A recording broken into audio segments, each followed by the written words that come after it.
इस कहानी की शुरुआत में हम फ्लोरिडा के जंगल देखते हैं, जहां पर दो आदमियों को दिखाया जाता है जो इस जंगल में सर्वे करने के लिए आए हैं।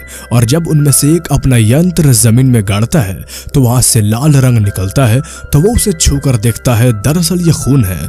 और तभी उसे जमीन में एक लकड़ी का फेस दिखता है जो उसे खींच लेता है। उसका साथी उसे नीचे जाते हुए देखता है और वो समझ जाता है कि यहाँ पर कुछ खतरा है।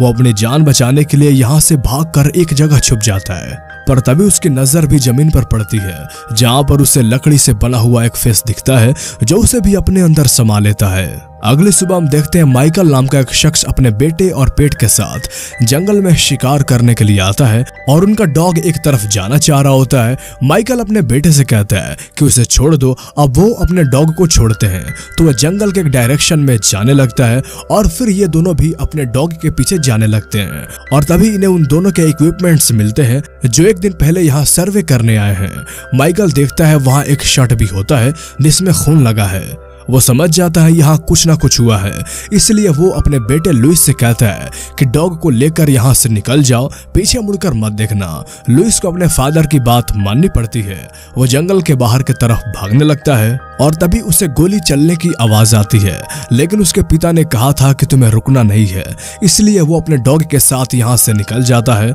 अगले दिन FBI के दो एजेंट्स को दिखाया जाता है जो FBI के बहुत अच्छे एजेंट्स हैं। इनके साथ दो और एजेंट्स होते हैं जो इन्हें सेमिनार में ले जा रहे होते हैं। और जिस रूट से इनकी गाड़ी जा रही होती है, यह रूट उसी जंगल में पड़ता है जहां अब तक 3 लोग गायब हो चुके हैं। रास्ते में ये पुलिस को देखते हैं जो वहां पर किसी केस की इन्वेस्टिगेशन कर रहे होते हैं। यहाँ उन्हें गाड़ी रोकनी पड़ती है क्योंकि आगे का रास्ता ब्लॉक है। वो एजेंट जानने के लिए जाता है कि यहाँ क्या हुआ है और तभी लुइस की माँ इस एजेंट को बताती है कि एक दिन पहले मेरा बेटा और मेरे हस्बैंड डॉगी के साथ जंगल गए थे, लेकिन जब मेरा बेटा वापस लौटा तो वो बहुत ही ज्यादा घबराया हुआ था।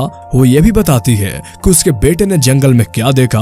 और अब ये एजेंट इस केस को इन्वेस्टिगेशन करने वाले ऑफिसर से मिलता है जिसका नाम मिशेल है। उससे मिलता है, वो मिशेल को अपना ID कार्ड दिखाता है और बताता है कि वो FBI का एजेंट है। वो पूछता है यहाँ पर क्या हुआ। मिशेल कहती है ये कोई खास केस नहीं है, 2 दिन पहले यहाँ सर्वे करने आए 2 सरकारी कर्मचारी यहाँ पर आ गए थे, लेकिन अब वो लापता है। और एक दिन पहले माइकल यानी कि लुइस के पिता भी यहाँ आए थे, लेकिन उनका भी कोई पता नहीं है। हो सकता है किसी जानवर ने उनके ऊपर अटैक किया हो, क्योंकि हमें यहाँ किसी के भी शरीर का कोई हिस्सा नहीं मिला है, सिर्फ एक शॉट मिली है जिस पर खून लगा हुआ है। हालांकि हमें यहाँ पर अजीब से पैरों के निशान मिले हैं जो कहीं कहीं पे हैं और अचानक से गायब हो जाते हैं, लेकिन ये निशान ना ही किसी इंसान के हैं और ना ही किसी जानवर के हैं। इस एजेंट को समझ में आ जाता है कि ये केस कॉम्प्लिकेटेड है, इसलिए वो उस सेमिनार में जाना कैंसिल कर देता है। वैसे भी उसे सेमिनार में कोई दिलचस्पी नहीं होती। वो मिशेल से कहता है कि हम यहीं पास के होटल में रुकेंगे, अगर तुम्हें कोई मदद की जरूरत हो तो हमें बता देना। हालांकि मिशेल नहीं चाहती कि वो इस केस पर काम करे, क्योंकि उसे लगता है कि ये बहुत ही आसान केस है। अब रात को जब ये एजेंट म्यूल्डर रूम में होता है तो वो अपने साथी FBI एजेंट कॉली को कहता है कि ये केस इतना आसान नहीं है, क्योंकि कभी भी जानवर कमजोर को छोड़कर ताकतवर पर हमला नहीं करता। जैसे कि लुइस कमजोर था, लेकिन फिर भी उसने लुइस के फादर नहीं माइकल के ऊपर हमला किया। इसका मतलब ये है कि ये बहुत ही रेसमी चीज है, इसलिए वो तय करता है कि वो लुइस से मिलने उसके घर जाएगा। वही अब लुइस के घर को दिखाया जाता है जो कि जंगल के बिल्कुल पास होता है। लुइस के मॉम उसे सुला देती है और तभी वो देखती है कि उसका डॉग बाहर बहुत जोर जोर से भौंक रहा होता है। दरअसल वो जंगल की तरफ देखकर भौंक रहा होता है। लुइस की मॉम उसे चुप होने के लिए कहती है, लेकिन वो चुप नहीं होता, जिसके बाद लुइस की मॉम को उस डॉग को खोलना पड़ता है जो खुलते ही जंगल की तरफ भाग जाता है। लुइस की मॉम भी उसके पीछे जाती है, लेकिन अगले ही पल वो झाड़ियों के पीछे से डराना शुरू कर देता है, जिस वजह से लुइस की मॉम अपने घर की तरफ आती है। लेकिन जब वो घर का दरवाजा खोलने की कोशिश करती है तो किसी ने दरवाजा अंदर से बंद कर दिया होता है। वो अपने बेटे लुइस को आवाज देती है जो अपनी माँ की आवाज सुनकर उठ जाता है, लेकिन अभी वो अपने घर में किसी अजीब चीज को देखता है जिससे बचकर वो भागने लगता है। और अब यहाँ पर म्यूल्डर भी पहुंच चुका है। वो घर के अंदर जाता है, लुइस उससे टकराता आता है, लुइस बहुत ज्यादा डरा हुआ होता है और म्यूल्डर को बताता है कि वो शैतान घर के अंदर है, लेकिन म्यूल्डर को यहाँ कोई भी नहीं दिखता। अगले दिन जहाँ पूरी की पूरी टीम पहुंच जाती है, म्यूल्डर के कलीग को यकीन है कि बच्चे को वहम हुआ है, वो डरा हुआ है, इसलिए उसने कुछ विजुअलाइज कर लिया होगा। लेकिन म्यूल्डर उसकी बात से इत्तेफाक नहीं रखता।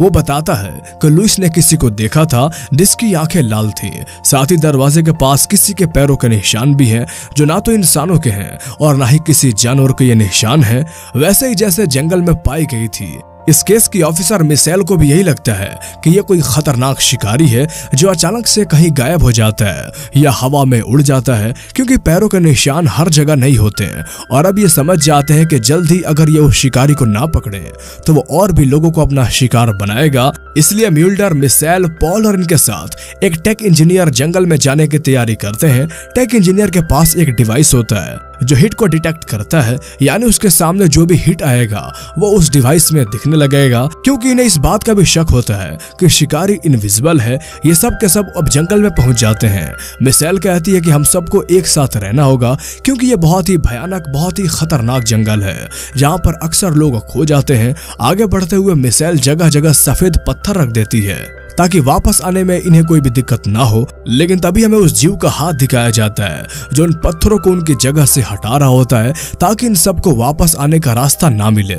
यहाँ पर हमें समझ आ जाता है कि ये क्रिएचर खतरनाक होने के साथ साथ बहुत इंटेलिजेंट भी होता है। और जब ये जंगल के बीचों बीच पहुंच जाते हैं तभी ये अपने डिवाइस में देखते हैं कि सामने एक हिट है जो उन्हें दिख नहीं रहा होता है, इनसे 30 मीटर की दूरी पर होती है। और अब टेक इंजीनियर कहता है कि ये एक नहीं बल्कि दो हैं जो अलग अलग दिशाओं में भाग रहे हैं। इसके बाद म्यूल्डर और टेक इंजीनियर एक दिशा में भागते हैं और दूसरी तरफ कॉली और मिशेल भागते हैं और जल्द ही ये दोनों एक दूसरे से अलग हो जाते हैं। और अब जब कॉली और मिशेल अलग हो गए रहते हैं तब अचानक से मिशेल गायब हो जाती है, क्योंकि उस क्रिएचर ने उसे जमीन के अंदर खींच लिया होता है। अब ये चारों तरफ मिशेल को देखती है, जब वो नहीं दिखती तो ये जोर जोर से चिल्लाने लगती है। और जब टेक इंजीनियर और म्यूल्डर यहाँ पर आ जाते हैं, म्यूल्डर कहता है कि वो क्रिएचर बहुत ही तेज है। उसने मिशेल को पहले इसलिए गायब किया क्योंकि उसे पता है कि मिशेल को जंगल से बाहर जाने का रास्ता पता है, वो हम सब में सबसे स्ट्रांग थी और अब हम यहाँ पर फंस चुके हैं। टेक इंजीनियर कहता है कि हमें जल्द से जल्द यहाँ से बाहर निकलना चाहिए।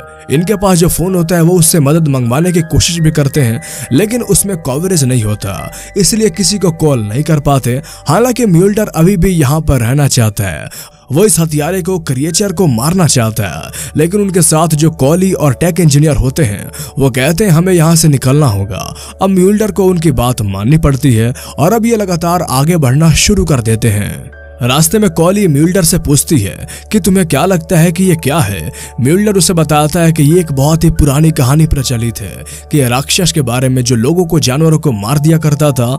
कॉली को इस कहानी पे बिल्कुल भी विश्वास नहीं होता। काफी देर चलने के बाद भी जब ये जंगल से बाहर नहीं निकलते हैं तो टेक इंजीनियर बताता है कि मिशेल ने जो पत्थर रखे थे वो पत्थर अपने जगह पे नहीं है। साथ ही टेक इंजीनियर लगातार अपने स्क्रीन पे देख रहा होता है, तभी उसे स्क्रीन पे कुछ दिखता है जो स्क्रीन पे तो दिख रहा होता है पर आंखों से नहीं दिखता। म्यूल्डर उस तरफ जाता है और पहली बार उस क्रिएचर को देखता है जो देखता है कि वो पत्तों के साथ पत्तों का रूप धारण कर लेता है, साथ ही वो कभी भी गायब हो जाता है। म्यूल्डर और कॉली उस तरफ गोलियां चलाना शुरू करते हैं, लेकिन इसका कोई फायदा नहीं होता। वो क्रिएचर उस जगह से निकल जाता है और अब ये दोनों पीछे देखते हैं तो उनका साथी वहां पर नहीं होता, यानी कि वो क्रिएचर उस टेक इंजीनियर को भी अपने साथ ले गई। अब इन दोनों को कुछ समझ नहीं आता कि इन्हें क्या करनी चाहिए। इससे पहले कि ये कोई प्लान बनाते वो क्रिएचर म्यूल्डर को भी अपने साथ खींच कर ले जाता है। कॉली उसका पीछे करती है, म्यूल्डर लगातार आवाज लगा रहा होता है और उस जगह पे पहुंच जाती है जहां वो क्रिएचर म्यूल्डर को मारने वाला होता है। कॉली उस तरफ कई सारी गोलियां चलाती है जिस वजह से वो क्रिएचर म्यूल्डर को छोड़कर भाग जाता है, लेकिन इन सब में म्यूल्डर का कंधा बुरी तरह से जख्मी हो जाता है। और अब रात हो जाती है। म्यूल्डर कॉली से कहता है कि तुम्हें रात भर जागना होगा। मैं नहीं जाग सकता क्योंकि मैं बुरी तरह से जख्मी हूँ, मुझे आराम की जरूरत है। कॉली पूरी रात जागती है और म्यूल्डर सो जाता है और जब सुबह उसकी आंख खुलती है तो कॉली उसके आसपास नहीं होती। दरअसल कॉली जंगल में कुछ खाने के लिए ढूंढने गई होती है और तभी म्यूल्डर उसकी चीख की आवाज सुनता है। म्यूल्डर उस तरफ भागता है तो देखता है कि कॉली उस तरफ एक गड्ढे में गिरी हुई है और यहाँ पर उसके साथी भी होते हैं जो बुरी तरह से जख्मी हैं। यानी कि उस क्रिएचर ने सबको पकड़कर यहाँ कैद किया हुआ है, लेकिन सामने वो क्रिएचर भी होता है जो सबको पकड़ कर रखा हुआ है और अब वो कॉली की तरफ उसे मारने के लिए बढ़ता है। तभी म्यूल्डर गन उसकी तरफ फेंक देता है, जिसके बाद वो खुद भी नीचे आ जाता है और अब ये दोनों के दोनों इस क्रिएचर पे गोलियां चलाते हैं, जिससे उसकी मृत्यु हो जाती है। उसके मरने के बाद पहली बार ये उस क्रिएचर को देखते हैं जो लकड़ी की तरह होता है। ये कोई इंसान नहीं, ये कोई अजीब ही चीज है। वही जंगल में दिखाया जाता है कि रेस्क्यू टीम इन सबको बचाने के लिए यहाँ पहुंच चुकी होती है। जल्द ही रेस्क्यू टीम उस गड्ढे के पास पहुंच जाती है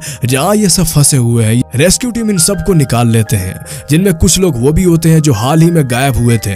हालांकि वो बहुत ही जख्मी है, लेकिन अब भी वो जिंदा है। साथ ही साथ उस क्रिएचर की बॉडी को भी सब देखते हैं, जहां वो देखते हैं कि वो क्रिएचर लकड़ी की तरह होता है। म्यूल्डर कहता है कि कहानियों में कहा गया है कि आज से 450 साल पहले स्पेनिश लोग इस जंगल में आए थे, क्योंकि यहाँ एक फाउंटेन ऑफ यूथ था जिसका पानी पीने के बाद इंसान हमेशा के लिए अमर हो जाया करता था। और शायद उन स्पेनिश लोगों को वो फाउंटेन ऑफ यूथ मिल गया, जिसका पानी पीने के बाद वो जवान हो गए, लेकिन उन्हें नहीं पता था कि उसका साइड इफेक्ट भी है। उनका शरीर बदल गया और सालों से लोग उनका शिकार करते हैं, क्योंकि लोग उन्हें राक्षस समझते हैं। और अब भी इस जंगल में कुछ ऐसे क्रिएचर्स हैं जो पिछले 450 सालों से जिंदा हैं और जो भी उनके टेरिटरी में आते हैं वो उसे मार देते हैं। और तभी म्यूल्डर के ध्यान में आता है कि कॉली जो होटल का रूम में गई है उसके जान को खतरा हो सकता है, क्योंकि अब भी एक क्रिएचर जिंदा है। वो जल्द से होटल के रूम में जाता है जहां कॉली अपने सामान पैक कर रही होती है। वो उससे कहता है कि जल्दी यहाँ से भाग चलो, और वो उसे कमरे से बाहर ले जाता है। और तभी हमें उसी कमरे के बेड के नीचे वो चमकती हुई आंखें दिखाई देती है, जिसका मतलब यह है कि वो क्रिएचर कॉली को मारने के लिए यहाँ पहुंच चुका था, पर म्यूल्डर ने उसकी जान बचा ली। म्यूल्डर कॉली को लेकर इस टाउन से निकल जाता है और ये कहानी यहीं पर खत्म हो जाती है। तो दोस्तों, कैसी लगी आपको ये कहानी हमें कमेंट में जरूर बताएं, और इस तरह के और मूवीज एक्सप्लेनेशन देखने के लिए हमारे चैनल को अभी सब्सक्राइब कर लें।